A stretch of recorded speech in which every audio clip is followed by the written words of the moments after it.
This is a real move by Mercedes to drive EV adoption, to drive electrification. Talk us through the timeline for rollout of this charging infrastructure. Well, this Mercedes-branded global charging infrastructure is complementing a roaming network which is currently existing and consisting of 1 million points. So it's a great addition to this network. The timeline to establish our own network globally in North America, Europe, is starting 23, and completion actually is planned by 2027. My question is, why are you doing this? You have electric vehicle offerings in key markets. Do you think that this will be a driver of sales for those legacy Mercedes buyers who want to go electric, but I guess are concerned about charging? Why are you doing this?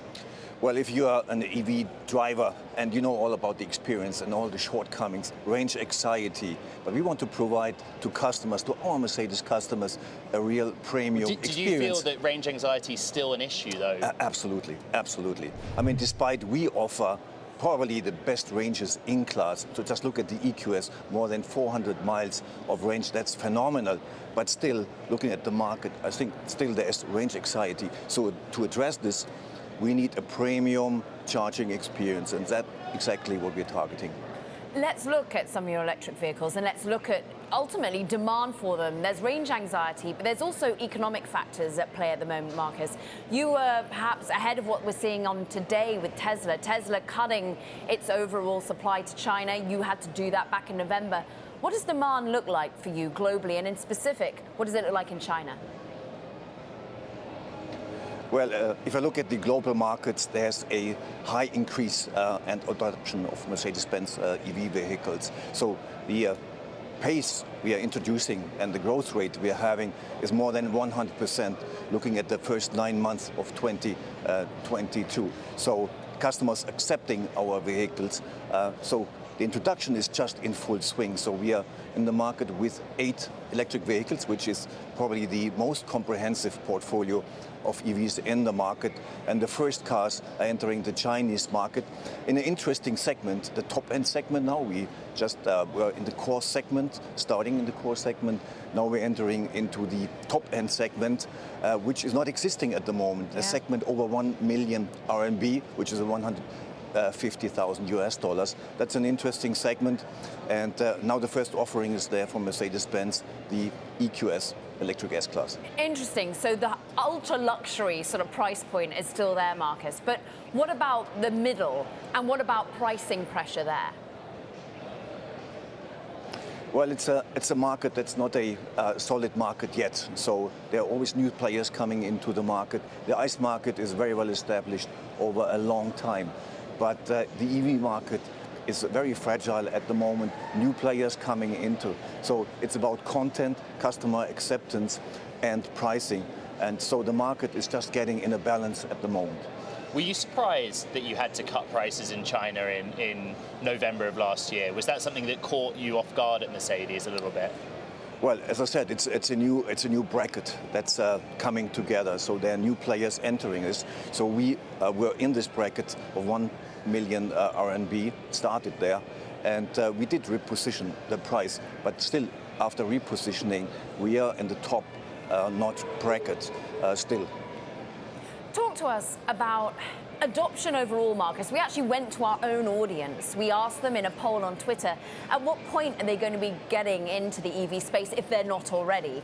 And actually, in large part, 15% said they already owned one, but the majority, 40%, said that they'll be buying one in 3 years plus. So they still need hearts and minds won. They still need perhaps the infrastructure that you're building out. But what also about do you need to meet from a supply side right now? Have you got the right talent? Have you got the right software technicians at the moment? Are you managing to avoid any supply side problems coming down the pike? Well, I think there are lots of challenges, starting from raw material through battery assembly plants. But we're attacking all these elements in a really 360-degree approach.